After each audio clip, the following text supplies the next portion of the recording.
नमस्कार दोस्तों। देखिए मित्रों, ये आज जो है संविधान से संबंधित आपसे एक क्वेश्चन पूछा था और ये क्वेश्चन आपका स्वयं का मूल्यांकन था कि भविष्य में जो भी वैकेंसी आएगी, हालांकि ये प्रश्न सभी के लिए महत्वपूर्ण है, हर वैकेंसी के लिए, चाहे आरएस का एग्जाम हो और चाहे रीट का एग्जाम हो। लेकिन अभी चूंकि रीट की वैकेंसी है वो आएगी तो सही 100%। तो उसके लिए आप खुद कितने तैयार हो, क्योंकि ये जो भी मैं आपको दे रहा हूँ ये आपके रीट के सिलेबस में टॉपिक तय करके और उसके अकॉर्डिंग आपको क्वेश्चन दे रहा हूँ कि आपके रीट के सिलेबस में ये है। तो आप स्वयं मूल्यांकन करें कि आपके कितने सही हैं और आपको कितनी और तैयारी की आवश्यकता है। तो इसलिए ये प्रश्न दिए जा रहे हैं और जिस विद्यार्थी का ये क्वेश्चन सही हो वो जरूर बताइएगा कमेंट करके कि आपका सही था। तो देखिए क्या था ये कि निम्नलिखित कथनों को सावधानी पूर्वक पढ़ते हुए उन कथनों का चयन करें जो असत्य नहीं है। सबसे पहला तो ये भी अपने आप में एक क्वेश्चन ही होता है कि ये आप इसको इजीली समझ पाए। असत्य नहीं है का मतलब ये है कि कौन सा सत्य है वो आपको बताना है। तो आपके सामने ये जो ऑप्शन है इसमें पहला, दूसरा, तीन, चार और पांच, पांच थे। जो पांच क्या है? कथन। तो सही उत्तर जो होगा वो इसका होगा, ये था डी ऑप्शन, केवल एक, तीन, चार और पांच। ये 10% विद्यार्थियों ने किया है, तो 10% विद्यार्थियों का सही है। तो आपको बहुत बहुत बधाई हो कि आप अच्छी प्रिपरेशन कर रहे हैं। और अगर आपको कोई क्वेश्चन नहीं भी आता है तो मेरा उद्देश्य केवल एक क्वेश्चन के द्वारा कोई जांचना परखना नहीं है। मेरा क्वेश्चन देने का उद्देश्य यह होता है कि अगर आपको ये नहीं आता है तो आप इसको अपनी बुक्स में ढूंढो, किताबों में सर्च करो इनको, क्योंकि मुझे पता है कि मैं क्वेश्चन बना के दे रहा हूं ये। तो इस क्वेश्चन को आपको ढूंढने के लिए लगभग आपको आपके सारे टॉपिक आपको देखने पड़ेंगे, क्योंकि इजीली आपको हर चीज उपलब्ध नहीं हो पाएगी ऊपर ऊपर स्तर पे। तो इस तरीके से आप जो बुक है वो तो ओपन करोगे, फिर उसको सर्च करो कि कहां से पूछा गया होगा। कहीं से तो क्वेश्चन पूछा ही है, आपके पास में कंटेंट में है तो इसको सर्च करो, ढूंढो इनको। तो इसका सही उत्तर होगा केवल एक, तीन, चार, पांच। यानी जो सेकंड ऑप्शन है केवल वो गलत है और बाकी चारों ऑप्शन सही हैं। 62% ने दिया था उपरोक्त सभी, बाकी किसी ने 14%, 9% और 6% ने बाकी ऑप्शन पे किया। सही उत्तर इसका डी होगा, एक, तीन, चार, पांच, ये सही है। अब कैसे हैं मैं आपको बता देता हूं। सबसे पहला कथन है, भारतीय संविधान के अनुसार भारत अर्थात इंडिया राज्यों का संघ होगा। ये बिल्कुल सही कथन है और ये सभी विद्यार्थियों को मालूम भी होगा।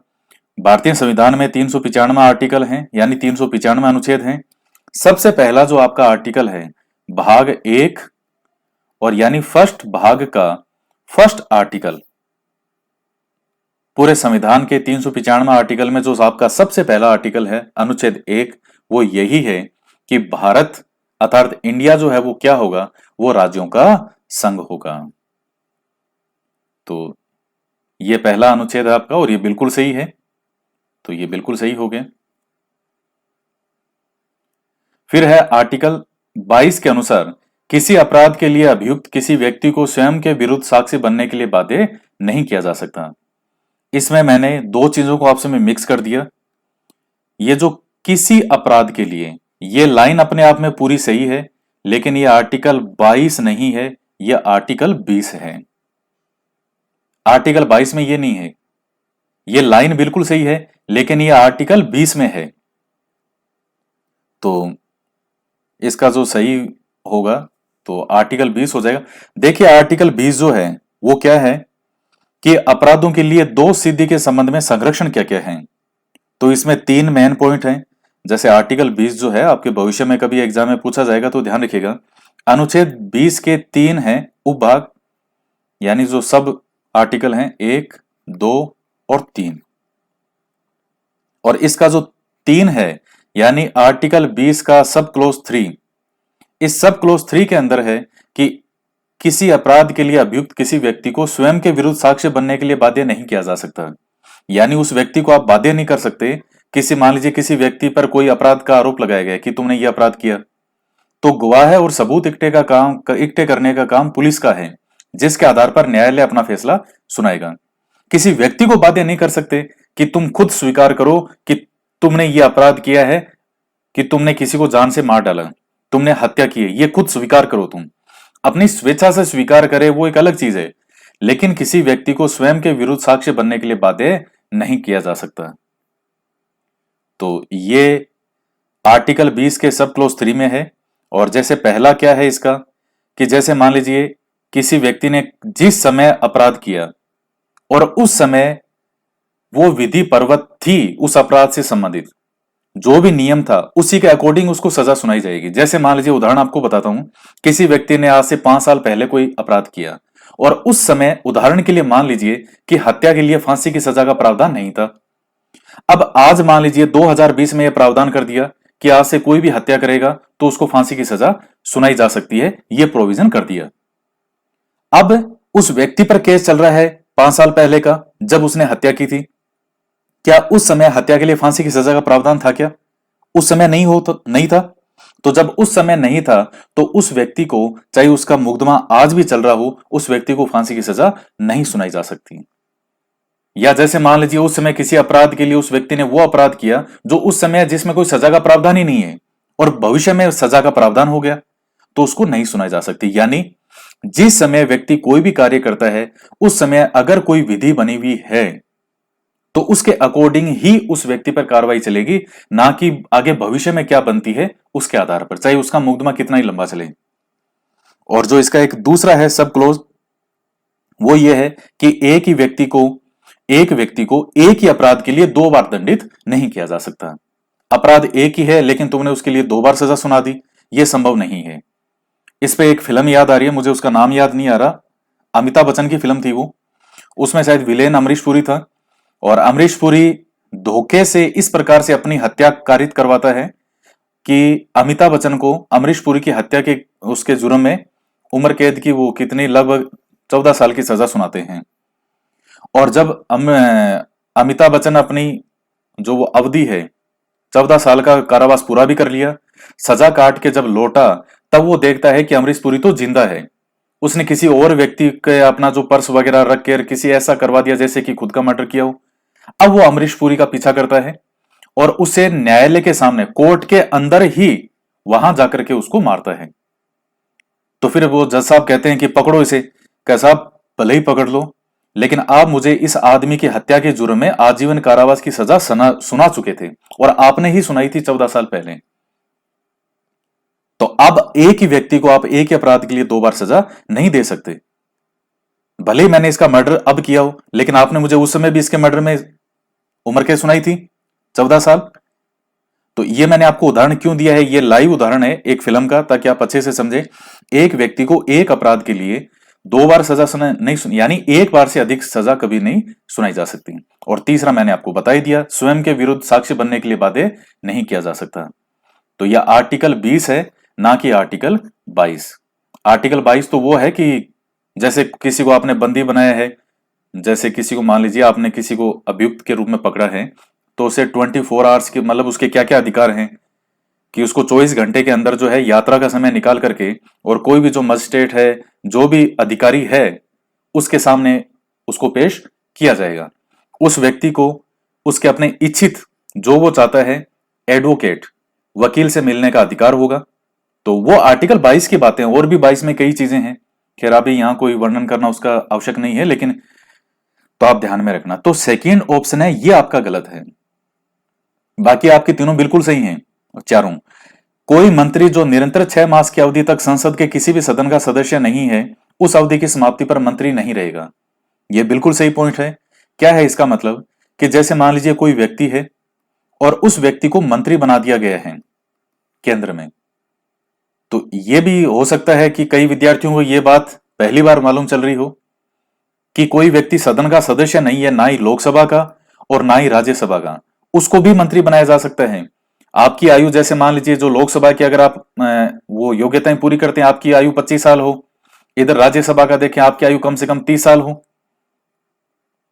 तो आपकी आयु इससे ऊपर है और भले ही आप इनके सदन के सदस्य नहीं हो, आपको मंत्री बनाया जा सकता है, बिल्कुल मंत्री बनाया जा सकता है। लेकिन आपको 6 महीने के अंदर अंदर लोकसभा या राज्यसभा इनमें से किसी ना किसी सदन की सदस्यता ग्रहण करनी होगी। जो भी नियम है, जिस तरह से चुनाव होते हैं, निर्वाचन होता है, उसके अकॉर्डिंग आपको वहां का सदस्य बनना पड़ेगा। अगर 6 महीने के अंदर आप किसी भी सदन के सदस्य नहीं बने, जिस दिन से आपको मंत्री बनाया गया उस दिन से 6 महीने तक आप अगर किसी भी सदन के सदस्य नहीं बने, तो वो मंत्री पद ऑलरेडी स्वतः ही समाप्त करने की कोई आवश्यकता ही नहीं है, कहीं जाने की आवश्यकता नहीं पड़ेगी। 6 महीने बाद स्वतः ही वो मंत्री पद समाप्त हो जाएगा और आप मंत्री नहीं रहेंगे। तो ये बिल्कुल सही कथन है कि कोई मंत्री जो निरंतर 6 मास की अवधि तक संसद के किसी भी सदन का सदस्य नहीं है, उस अवधि की समाप्ति पर मंत्री नहीं रहेगा। तो कोई व्यक्ति मंत्री बन सकता है भले ही वो किसी भी सदन का सदस्य नहीं हो, लेकिन उसको 6 महीने के अंदर अंदर मंत्री बनने के बाद किसी न किसी सदन की सदस्यता ग्रहण करनी होगी। नहीं कर पाया तो मंत्री पद स्वतः ही समाप्त हो जाएगा। तो तीसरा भी सही है, पहला भी सही था, सेकंड ऑप्शन आपका गलत था। फोर्थ है, यदि लोकसभा के अध्यक्ष और उपाध्यक्ष दोनों का पद रिक्त हो जाए तो राष्ट्रपति लोकसभा के किसी सदस्य को इस प्रयोजन हेतु नियुक्त करेगा जो अपने कर्तव्यों का निर्वहन करेगा। क्या है इसका मतलब? देखिए, लोकसभा का जो अध्यक्ष है और उपाध्यक्ष है, अब अगर इन दोनों का ही पद रिक्त हो जाए, आपने पढ़ा भी होगा कि अध्यक्ष लोकसभा का क्या करता है, संचालन करता है, वही हेड है इनका, अध्यक्ष जो होता है। लेकिन अगर अध्यक्ष का पद रिक्त हो जाए तो उपाध्यक्ष करेगा। अब उपाध्यक्ष ही नहीं है तो फिर अब कौन वहां लोकसभा के अध्यक्ष की ड्यूटी कौन निभाएगा? लोकसभा के अध्यक्ष के कर्तव्यों का निर्वहन कौन करेगा? तो जिसको राष्ट्रपति लोकसभा के किसी सदस्य को इस प्रयोजन के लिए यानी इस उद्देश्य के लिए नियुक्त करेगा, वो व्यक्ति बनेगा। तो ये बिल्कुल सही कथन है। और एक चीज का ध्यान रखना, इसमें ये बहुत ही प्यारा ऑप्शन दिया है मैंने आपको, और इस ऑप्शन में कई चीजें दी है। मैं यहां बात कर रहा हूं पद रिक्त होने की। रिक्त का मतलब क्या होता है? खाली होना। अगर मान लीजिए आपका रीट में चयन हो गया और आप मजे से शिक्षक बन गए साहब, आपकी दिल की इच्छा पूरी होगी कि मैं शिक्षक तो बन गया या बन गई। अब आपका एक विद्यालय से, जैसे मान लीजिए आपका ट्रांसफर, मान लीजिए कहीं सीकर हुआ, आप सीकर से आपका ट्रांसफर कर दिया जयपुर। आप एक ही शिक्षक थे अपने विद्यालय में, आपका जयपुर ट्रांसफर कर दिया, तो अब सीकर में पद शिक्षक का क्या हो गया? रिक्त हो गया, खाली हो गया। और एक टर्म आती है अनुपस्थित होना। मैं जो समझा रहा हूं इसे बहुत ध्यान से समझना। आप अनुपस्थित होना, आप जैसे मान लीजिए सीकर में आपका है कहीं किसी विद्यालय के अंदर, और अब आप किसी दिन विद्यालय गए नहीं, तो आपका पद रिक्त नहीं हुआ है। आप क्या थे? आप उस दिन अनुपस्थित थे। अब यहां वापस आइए कि अगर दोनों का पद रिक्त हो जाए तो राष्ट्रपति किसी व्यक्ति को अपॉइंट करेगा जो लोकसभा का मेंबर है कोई, उसी को ही बना देगा कि भाई ठीक है तुम बन जाओ, अध्यक्ष पे बैठो और जो लोकसभा की कार्रवाई चलती रहनी चाहिए। और अगर अनुपस्थित हो, किसी दिन मान लीजिए अध्यक्ष जी ने कह दिया कि आज तो मेरा पेट दर्द कर रहा है, तो उपाध्यक्ष जी ने कहा कि अच्छा आपका पेट दर्द कर रहा है, तो आपने क्या सोचा आज मैं बन जाऊंगा, आज तो मेरा लीवर में दर्द है साहब, आपका पेट दर्द कर रहा है, मेरा लीवर दर्द कर रहा है, मैं भी आज नहीं आऊंगा। दोनों अनुपस्थित हैं। तो जब अनुपस्थित होगा तब कौन बनेगा? तब लोकसभा अपने में से ही किसी मेंबर को अपना अध्यक्ष, यानी उसको एक बार जो है किसी को भी बना देगी कि अच्छा कौन बने भाई, ठीक है वो निर्णय कर लेंगे भाई, ठीक है आप बन जाओ आज। तो वो लोकसभा करेगी, लोकसभा के मेंबर। लेकिन पद ही खाली हो जाए, भाई परिस्थितियां मान लो ऐसी बन जाए, अध्यक्ष जी भी रिक्त हो गया पद, उपाध्यक्ष का भी रिक्त हो गया, तो फिर राष्ट्रपति जी हैं वो किसी लोकसभा के सदस्य को बना देंगे। तो ये पॉइंट आप ध्यान में रखना, और ये बहुत अच्छा पॉइंट है, बिल्कुल सही है ये। पांचवा पॉइंट है, भारतीय संविधान के अनुसार न्यायालयों द्वारा संसद की कार्यवाही की जांच नहीं की जा सकती। अब कई विद्यार्थियों को निश्चित रूप से इसमें डाउट हुआ होगा, और मैं बता भी दूं उनको डाउट क्यों हुआ होगा। मैं जानता हूं विद्यार्थी क्या सोचेगा। आप में से बहुत सारे विद्यार्थियों ने यह सोचा होगा, आपके दिमाग में वो आया होगा न्यायिक पुनरावलोकन, जुडिशियल रिव्यू, कि जो कोई भी सरकार या कोई भी पार्लियामेंट या विधानसभा मान लीजिए कोई कानून बनाती है, तो उसका जो न्यायिक पुनरावलोकन हो सकता है, और लगे कि नहीं भारतीय संविधान की मूल आत्मा के विरुद्ध है, तो उस कानून को अवैध घोषित किया जा सकता है न्यायालय के द्वारा। सुप्रीम कोर्ट या हाई कोर्ट वो अपना जो है वो भी अपना काम करेगा। आपने इस चीज को उस चीज से जोड़ दिया होगा। जहां तक मुझे लगता है दोनों में रात दिन का अंतर है। जुडिशियल रिव्यू, न्यायिक पुनरावलोकन अलग चीज है। जो आर्टिकल 13 है, आप देखिएगा आर्टिकल 12 में क्या है, राज्य की परिभाषा, आर्टिकल 13 क्या है, वो न्यायिक पुनरावलोकन वाली चीज ही है उसमें। लेकिन वो तो भूमिका तब है जब सरकार ने, या मैं ये कहूं कि संसद या विधानसभा के द्वारा कोई भी कानून बना दिया गया है, विधेयक पेश किया गया तो उसको कानून बना दिया, वो कानून बन चुका है, वो आप पर लागू है, जो भी भारत में रहेगा, तब न्यायिक पुनरावलोकन होगा उसका, अगर न्यायालय को लगे तो। लेकिन ये क्या लिख रहा है कि भारतीय संविधान के अनुसार न्यायालयों द्वारा संसद की कार्रवाइयों की जांच नहीं की जा सकती। डायरेक्ट भारतीय संविधान के अंदर लिखा गया है कि संसद में क्या कार्रवाई चलती है। आप देखते हैं इतना हो हल्ला होता है, इतने आरोप प्रत्यारोपण किए जाते हैं।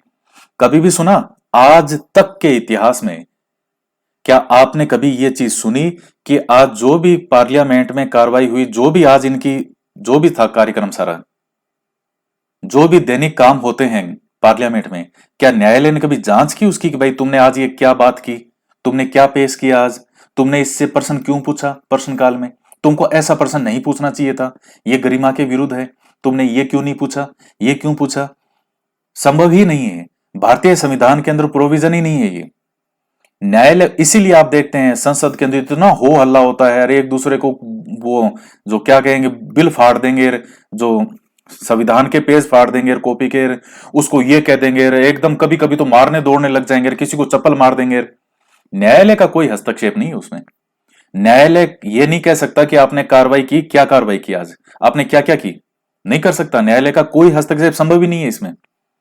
वो तो जब कोई कानून बन जाए तब न्यायालय की भूमिका आती है।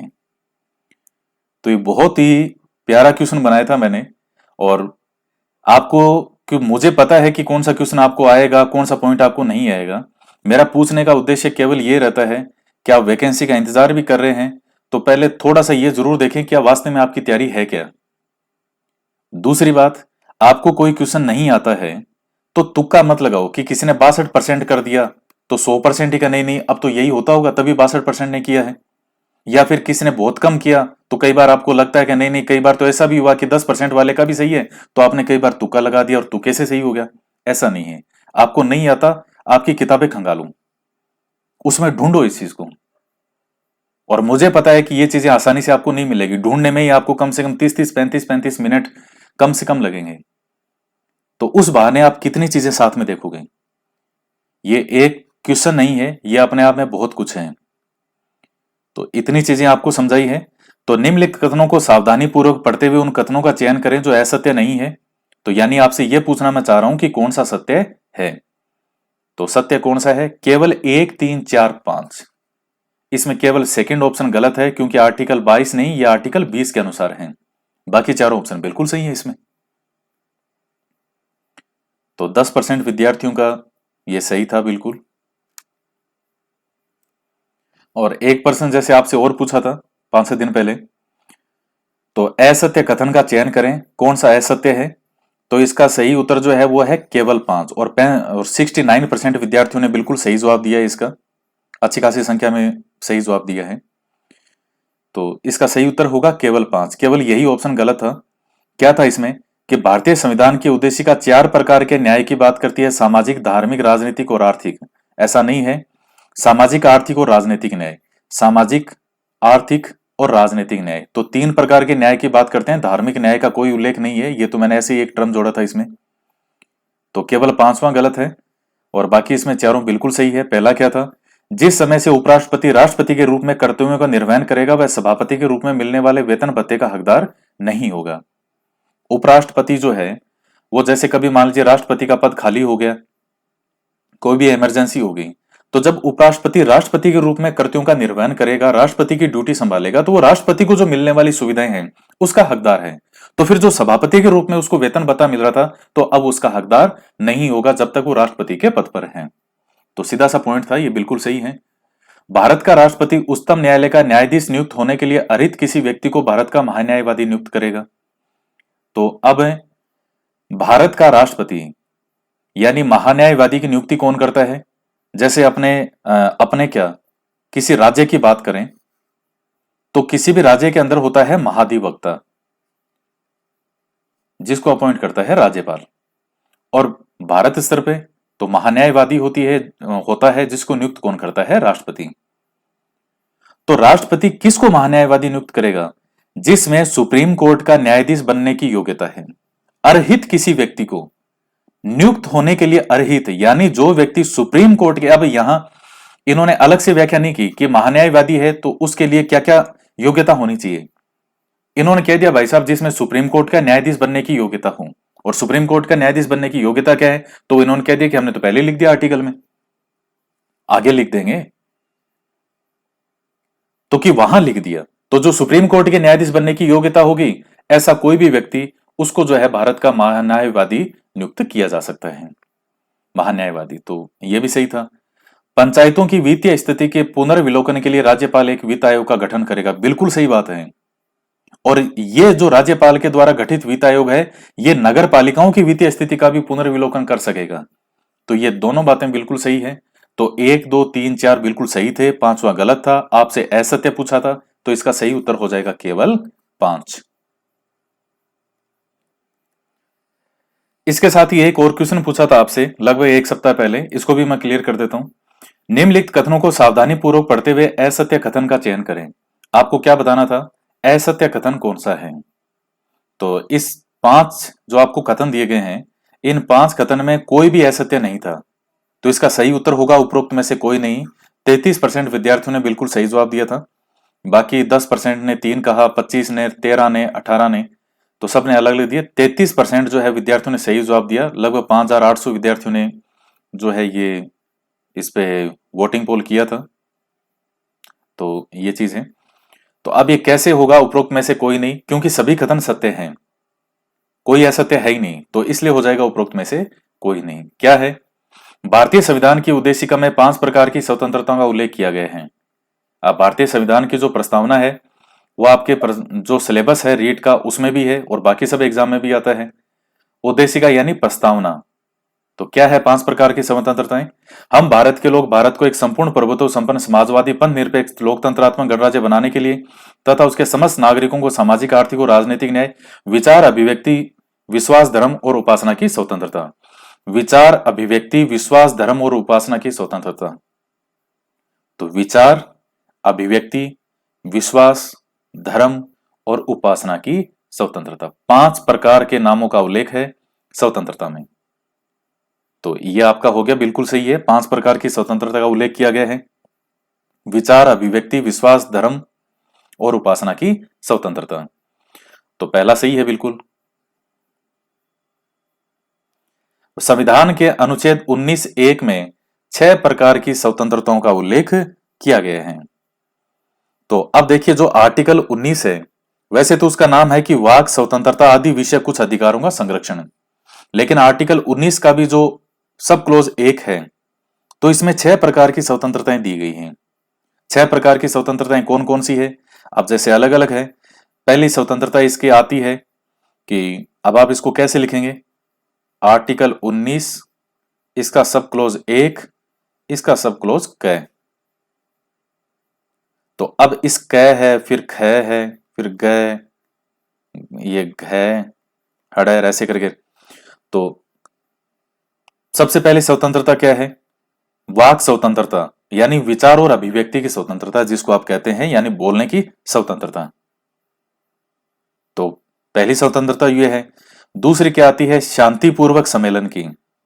आप कहीं भी शांतिपूर्वक कोई भी सम्मेलन कर सकते हो। निरायुध सम्मेलन, यानी शांतिपूर्वक और निरायुध सम्मेलन। निरायुध का मतलब है कि आपके पास ऐसा नहीं है कि कोई बम वगैरह पिस्तौल लेकर आप कहीं भी इकट्ठे हो जाओ, नहीं, शांतिपूर्वक आप सम्मेलन करो, आपको आजादी है, स्वतंत्रता है। तीसरी होती है संगम या संघ बनाने की। आप कोई भी संघ बना सकते हो, अपना कोई भी आपका संगठन बना सकते हो, और हिंदुस्तान में बहुत से संगठन बने हुए हैं, तो आप भी बना सकते हो। फोर्थ स्वतंत्रता क्या है? आप भारत के किसी भी राज्य क्षेत्र में जाकर के घूम सकते हो।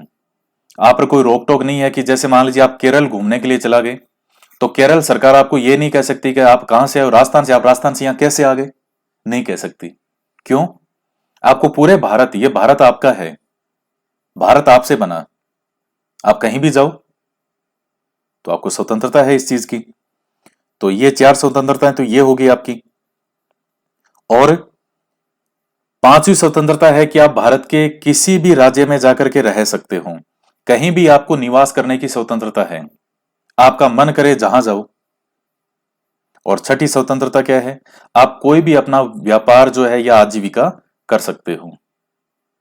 जैसे आप अपना बिजनेस शुरू करना चाहते हो, कोई भी व्यवसाय करना चाहते हो, तो कोई भी स्वतंत्रता आपको, ये इस चीज की स्वतंत्रता है। तो ये 6 स्वतंत्रताएं हैं जो वो आपको 19(1) के तहत मिली हुई हैं। लेकिन कोई भी व्यापार का मतलब ये नहीं है कि जैसे आप आजकल एक बहुत चीज चल रही है ड्रग्स, कि साहब मैं तो ड्रग्स का व्यापार करूंगा, खूब पैसे मिलेंगे इसमें। तो जो ड्रग्स का करते हैं तो आप देख ही लो, चाहे सेलिब्रिटी हो कोई भी हो, सब चक्कर लगा रहे हैं। जो भी ये सीबीआई या नारकोटिक्स वाले सबके चक्कर लग रहे हैं उनके, और बहुत फंसेंगे अभी तो उसमें। तो ये चीज है। तो व्यापार करो, कोई भी व्यापार करने के लिए स्वतंत्र हो, लेकिन इलीगल काम करने के लिए स्वतंत्र नहीं हो आप। तो बाकी कुछ भी करो, आपको कोई मना करने वाला नहीं है, हिम्मत होनी चाहिए आपकी करने की। तो पहला हो गया, दूसरा हो गया, ये सही है।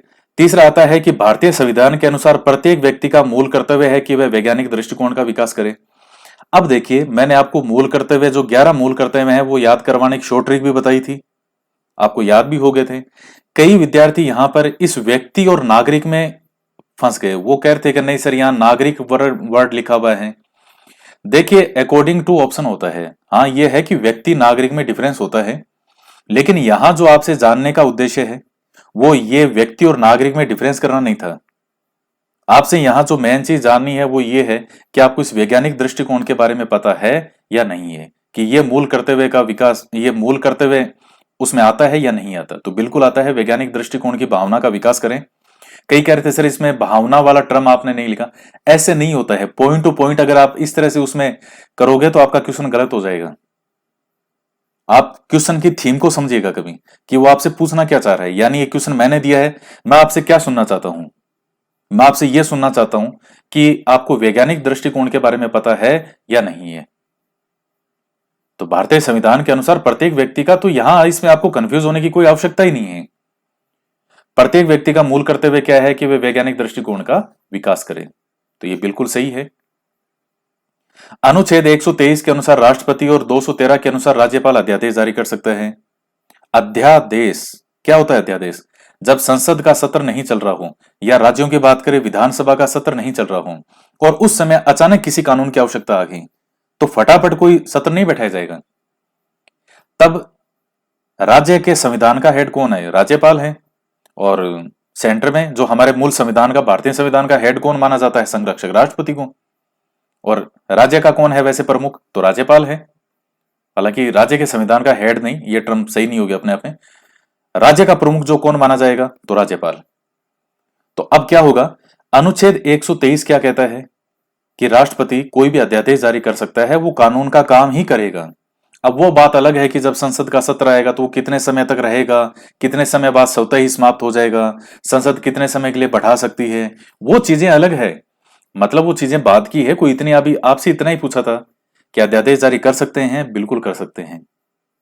तो आर्टिकल 123 वो राष्ट्रपति को अध्यादेश जारी करने की शक्ति देता है, और अनुच्छेद 213 ये राज्यपाल को अध्यादेश जारी करने की शक्ति देता है। पांचवा था, महाधिवक्ता राज्यपाल के प्रसाद पर्यंत काम करता है। बिल्कुल सही बात है। राज्यपाल महाधिवक्ता को अपॉइंट करने वाला व्यक्ति कौन है? राज्यपाल। तो उसी के प्रसाद पर्यंत काम करता है। तो ये पांचों ही ऑप्शन आपके बिल्कुल सही थे। इसका सही उत्तर होगा उपरोक्त में से कोई नहीं। तो ये जो भी मैं क्वेश्चन आपसे पूछ रहा हूं, ये बनाते समय मैं कई चीजों का ध्यान रखता हूं कि आपके सोचने समझने की जो क्षमता है वो भी बढ़े। आप केवल फैक्ट पर, बिल्कुल फैक्ट पर ही नहीं जाओ, आप थोड़ा सा उसके बारे में विचार करो, और अपनी किताबें भी खोलो, ताकि आप दो चार चीजें आसपास भी उसमें काफी देखेंगे, और अपने आप को एग्जाम के लिए है वो तैयार कर सको, ताकि आपको ये पता चले कि आपको अभी कितना और पढ़ना है। कई बार क्या होते हैं कि स्टूडेंट ने एक दो बार कोई गाइड पढ़ ली तो उसको लगता है कि मेरी तैयारी कंप्लीट हो गई है, या किसी ने मान लो कई बार उसको ऐसे भी कह दिया वाह वाह बहुत बढ़िया बहुत बढ़िया, तो उसको लगता है कि अरे वाह मैं तो सच में बहुत बढ़िया तैयारी हो गई। तो ये एक प्रकार से आपके मूल्यांकन के लिए है कि आपको स्वतः अपना मूल्यांकन हो, और ये सब आपके रीट के एग्जाम में पूछा जा सकता है और पूछा भी जाएगा। वहां वो थोड़ा सा इस तरह से क्वेश्चन देगा और वो आपके सिलेबस में से, मैं भी आपके सिलेबस में ही दे रहा हूं, जो आपका सिलेबस है उसी में से बना रहा हूं क्वेश्चन। ये सिलेबस के बाहर एक भी पॉइंट नहीं है इसमें। तो ये चीजें हैं। तो आज के वीडियो में इतना ही, और वीडियो को लाइक जरूर करें, शेयर भी किया कीजिए। और मैं जो क्वेश्चन आपको देता हूं यहां पर, उसका स्क्रीनशॉट करके और आप अपने व्हाट्सएप स्टेटस भी लगाइएगा। ये मैं आपको इसलिए कह रहा हूं ताकि आपके भी जो जानकार हैं वो आपको उसका आंसर भेजें। फिर गलत बताएं तो आप उससे बताएं कि भाई ये सही होगा, सही बताता है तो फिर उनसे पूछो कि भाई ये कैसे होगा। तो ये चीजें आप खुद कर सकते हैं। व्हाट्सएप पे लोग पता नहीं कैसे अजीब अजीब स्टेटस लगाते हैं, कोई दुख भरे दर्द के नगमे वाले, जैसे कोई छोड़ के चला गया हो। कभी वो लगाएगा, कभी सारे जहां में ये हो गया और कभी वो हो गया। ये काम की चीजें हैं, इनको लगाया कीजिए, आपको भी फायदा होगा और जो देखेगा उसको भी फायदा होगा। और जो आपसे पढ़ने वाले हैं फिर वही आपसे जुड़ेंगे। ये चीजें और है, जो फालतू टाइम पास करने वाले हैं वो सब आपसे दूर होते जाएंगे। पढ़ने वाले विद्यार्थी के दोस्त नहीं होते ज्यादा, बहुत कम ऐसा होता है कि कोई पढ़ने वाला है और उसके बहुत दोस्त है फिर भी वो पढ़ पा रहा है, बहुत कम ऐसा होता है। 99% विद्यार्थी जो बहुत ज्यादा मेहनती होगा, पढ़ने वाला होगा, उसके ना तो कोई ज्यादा दोस्त होंगे और ना ही उसको फालतू की लप लप आएगी कि 24 घंटा वो बातें कितनी करवा लो उससे। नहीं, 10 घंटे पढ़ लो, आपकी जबान ही नहीं खुलेगी, आपको यूं लगेगा बस खाट मिल जाए और आप सो जाओ। भगवान कसम खा के बता रहा हूं, कभी 10 घंटे एक दिन जी जान से मेहनत करके देख लेना। वो मेहनत नहीं कि किताब 24 घंटा हाथ में पकड़ रखी है, फिर आप इधर उधर घूम रहे हो और बाथरूम जा रहे हो तभी किताब साथ में पकड़ रखी है। कईयों की हैबिट होती है, देखा है मैंने लोगों को, चाहे वो बाथरूम जा रहा हो, चाहे बाहर बैठा हो, लोगों से बातें कर रहा हो, किताब बस पकड़ रखी होती है। वो पकड़ने से नहीं पढ़ी जाएगी। बातें करो तो आराम से करो, किताब को साइड में रख दो। मूवी देख रहे हो, आराम से किताब साइड में रखो, आराम से मूवी देखो, अच्छी अच्छी मूवी देखो, किसने मना किया है? अच्छी जिससे आपको मोटिवेशन मिले। फालतू टाइम पास करने वाली मूवी हो या आपके दिमाग में कोई गंदगी भरे, इस तरह की मूवी से दूर रहो। अच्छी मूवी भाग मिल्खा भाग, मेरी कॉम, लक्ष्य, मांझी, कितनी ऐसी मूवी है जो आप देख के आपको प्रेरणा मिलेगी। तो ऐसी चीजें देखो, ऐसे लोगों के संपर्क में रहो, तो आपके पढ़ने वाला ही संपर्क में रहेगा। आप फालतू की लप लप मत करो, आपसे लोग दूर हो जाएंगे। कितनी इंटरेस्टिंग चीज है, आप फालतू की बकवास नहीं करोगे, लोग आपसे दूर हो जाएंगे कि यार ये कुछ बोलता तो है नहीं, फालतू की बकवास इसको आती नहीं है तो हमारी तरह करता ही नहीं है या करती ही नहीं है। पढ़ रही हूं तो बिल्कुल यही तो काम है आपका, पढ़ना। लप लप करने के लिए पूरी दुनिया, पूरी उम्र पड़ी है आपकी। ये 25 30 साल के बाद में जब नौकरी लग जाएगी तो बहुत अच्छी बात है, नहीं लगेगी तो फिर एक ही काम बचेगा, लप लप। अपना कोई व्यवसाय कर लिया बहुत अच्छी बात है, कुछ भी नहीं किया तो फिर एक लप लप ही बचेगी, सारे दिन बातें करो बैठ के, इसकी करो उसकी करो, तेरी मेरी, इसका फलाना उसका, उसका घर में ये हो गया और उसके घर में ये हो गया यार। तो मैं चाहता हूं कि आपके अंदर ये चीजों से आप कुछ इनसे अपने आप में सीखो, परिवर्तन करो और अपना सिलेक्शन करवाओ। क्योंकि यहां मैं ये चीज आपको इसलिए कह रहा हूं कि बहुत से विद्यार्थी पढ़ते टाइम कुछ उनसे मिस्टेक हो जाती है जो उनको पता नहीं पड़ती। तो आप मेहनत भी कर रहे हो तो फल तो आपको मिलना ही चाहिए। जब पेड़ आप लगा ही रहे हो तो 4 दिन खाद पानी देकर के मत छोड़ो, उसकी सार संभाल भी अच्छे से करो। जब तक उसमें से फल नहीं निकले, फल भी निकले तो उसके बाद लगातार उसको सिंचो ताकि फल हमेशा निकलते रहें। आपका सिलेक्शन भी हो जाएगा। तो ऐसा थोड़ी है कि आपने बिल्कुल ही पढ़ाई छोड़ दी। पढ़ाई क्यों छोड़नी है? पढ़ाई तो एक बहुत ही प्यारी और अच्छी चीज है।